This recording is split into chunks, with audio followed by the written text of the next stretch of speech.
Assalamualaikum para siswa sekalian. Semoga kalian selalu dalam keadaan sehat ya. Pada kesempatan kali ini akan kita bahas senyawa hidrokarbon. Ya, senyawa hidrokarbon adalah senyawa yang tersusun dari hidrogen dan karbon. Contoh senyawa ini semua produk minyak bumi ya, seperti bensin, solar, LPG, kerosin, oli dan lain-lain ya. Di semua produk Pertamina itu masuk ke dalam contoh senyawa hidrokarbon.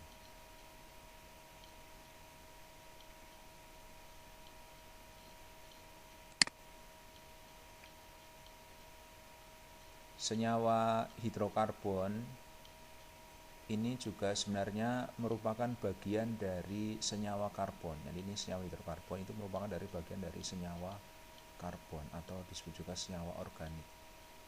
Di mana senyawa itu nanti ada dua, organik dan anorganik dari keseluruhan senyawa. Jadi senyawa itu dibagi dua, organik dan anorganik. Kemudian organik masuk di dalamnya ada senyawa karbon. Ya, tahu senyawa organik ya? Atau senyawa karbon itu cirinya adalah dapat terbakar dan menghasilkan zat sisa berwarna hitam areng ya. Contohnya misalnya ini ya, kertas, kayu dan lain-lain ini. Plastik itu termasuk senyawa karbon ya, karena dia bahan dasarnya produk minyak bumi. Bahan dasar plastik itu adalah produk minyak bumi. Walaupun kalau di tempat sampah itu kalau ada organik dan anorganik, itu biasanya organik itu kayak daun begitu ya, mudah membusuk. Kalau anorganik itu yang tidak membusuk. Tapi sebenarnya plastik itu sebenarnya masuk ke dalam senyawa karbon, walaupun itu bukan organik atau bisa dikatakan senyawa karbon sintetik ya. Yang bukan senyawa karbon misalnya kaca, batu, keramik, besi, aluminium dan semua logam itu tidak mengandung karbon, dia tidak bisa terbakar. Ya, jadi kembali lagi senyawa organik atau senyawa karbon, ada senyawa anorganik. Ya, di dalam senyawa karbon ada senyawa hidrokarbon. Nah, berikutnya kenapa senyawa karbon itu sangat banyak jenisnya, kayak seperti tadi dicontohkan misalnya ada gula, kayu, kertas, daun gitu ya. Sangat banyak sekali, termasuk minyak bumi itu juga senyawa karbon. Itu karena sifat khas dari karbon. Ada beberapa sifat khas karbon yang membuat dia bisa membentuk banyak senyawa. Yang pertama, karbon itu bisa mengikat 4 unsur lain. Ya, nih. Dia bisa mengikat unsur lain. Jadi C ini bisa mengikat 4 unsur lain di sini. 1, 2, 3, 4. Nanti di sini akan mengikat 4 unsur lain di sini ya. Kiri, kanan, atas, bawah kalau di gambar ini. Itu yang pertama. Unsur lain tidak bisa. Jadi unsur lain tidak bisa sebanyak ini mengikatnya. Kemudian yang kedua, atom karbon bisa berikatan tunggal. Jadi antar atom C ini bisa berikatan tunggal, bisa berikatan rangkap 2, bisa berikatan rangkap 3. Kemudian yang ketiga, atom karbon bisa membentuk rantai atau di istilah di sini katenasi, berikatan dengan sesamanya, membentuk rantai. Jadi kecenderungan atom karbon yang dapat membentuk rantai ini yang menyebabkan atom karbon itu bisa membentuk banyak sekali jenis senyawa. Seperti ini gambarnya. Nah, seperti ini ya. Atom karbon bisa berikatan dengan karbon begini. Nah, bisa begini, bisa diperpanjang sampai ke sana, diperbanyak. Bisa ke kiri, ke kanan. Ini lurus, bisa juga bercabang. Berarti rantainya ke bawah ke sana atau ke atas juga bisa. Ini bercabang. Kemudian tadi bisa berikatan rangkap 2 di sini. Ikatan rangkap 2. Bisa juga berikatan rangkap 3. Nah, jadi itu sifat khas karbon. Nah, kamu pernah dengar istilah lemak jenuh tak jenuh kan ya? Nah, ini sebenarnya Jenuh tak jenuh adalah di sini. Ini jenuh. Ikatan tunggal itu jenuh. Kalau punya rangkap, bisa rangkap 2, rangkap 3, berarti itu tak jenuh. Kemudian karbon juga memiliki sifat alotropi ya. Alotropi itu adalah unsur yang sama tapi memiliki susunan kristal yang berbeda. Ada 3 alotropi karbon, yaitu intan, grafit, areng ya. Intan ini gambarnya ya. Intan ini adalah senyawa karbon atau dia unsur karbon. Intan itu karbon. Begitu juga areng, areng itu karbon juga. Cuma dalam beda kristal ya, beda bentuk kristal. Begitu juga grafit. Grafit tahu ya, yang buat pensil itu ya, intinya pensil itu yang hitamnya pensil itu grafit. Jadi seperti areng tapi lebih keras. Jadi dia karbon juga. Ya. Jadi jangan dikira intan itu bukan areng ya. Intan itu sebenarnya areng, cuma sudah dalam bentuk kristal.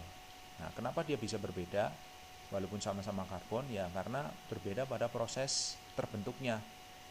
Kalau intan itu terbentuk dengan tekanan dan suhu yang sangat tinggi, sedangkan areng terbentuk pada suhu dan tekanan yang rendah dan hanya dalam waktu sebentar. Jadi ini terbentuk di dalam tanah ya, dalam waktu yang lama dan tekanan tinggi, suhu yang tinggi. Nah, jadilah intan ini. Nah, ini yang disebut alotropi. Jadi sama-sama karbon tapi unsurnya kristalnya berbeda sehingga membentuk sifat fisik yang berbeda seperti ini. Ya, nah kembali ke hidrokarbon. Hidrokarbon tadi merupakan senyawa karbon yang paling sederhana ya, tersusun dari hidrogen dan karbon. Jadi tersusun dari hidrogen dan karbon. Karbon tadi kan bisa mengikat 4 unsur lain ya, karbon bisa mengikat 4 unsur lain. Nah, kalau unsur lain ini adalah hidrogen, maka jadinya ini C mengikat 4 unsur lainnya hidrogen, CH. Nah, ini adalah contoh dari hidrokarbon yang paling sederhana, C-nya 1. Disebut juga CH4. Ya, rumus molekulnya CH4. Ini mengikat 4 unsur lain, nah namanya metana. Pernah dengar istilah gas rawa ya, atau gas bio yang dari kotoran ternak, kotoran sapi itu bisa dibuat gas. Nah, gasnya adalah gas metana ini. Yang lain misalnya ini, kalau C-nya 1 hanya 4 gini ya. Kalau C-nya 2 diperpanjang rantainya, ini mengikat C gitu ya. Maka C yang ini juga harus mengikat 4 unsur lain. Ini yang kanan sudah mengikat C. Nah, yang kiri mengikat H, atas H, atas H, bawah H. Jadi C ini hanya 3 mengikat C, jadi berikat jumlahnya jadi 4. Ini C ini 1, 2, 3, 4. Nah, C ini juga 1, 2, 3, 4. Sehingga kalau ditulis rumusnya CH3, CH3 atau digabung jadinya C2H6. Nah, yang ini namanya etana. Ya. Kemudian kalau C-nya 3, perhatikan ini C-nya 3, berarti C ini ngikat 3H ya. Atas, kiri, bawah.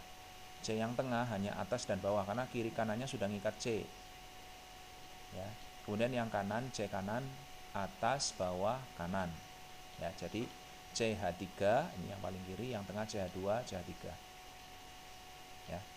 Kalau digabung jadinya C38. Ini masuk atau ini disebut propana. LPG itu isinya ini propana. Nah, kemudian yang berikutnya lanjutannya itu banyak nih ya. Tadi propana ya, C3, butana ini C4, C5, pentana, heksana, heptana, oktana, nonana, dekana. Ya, ini. Nah, ini adalah contoh hidrokarbon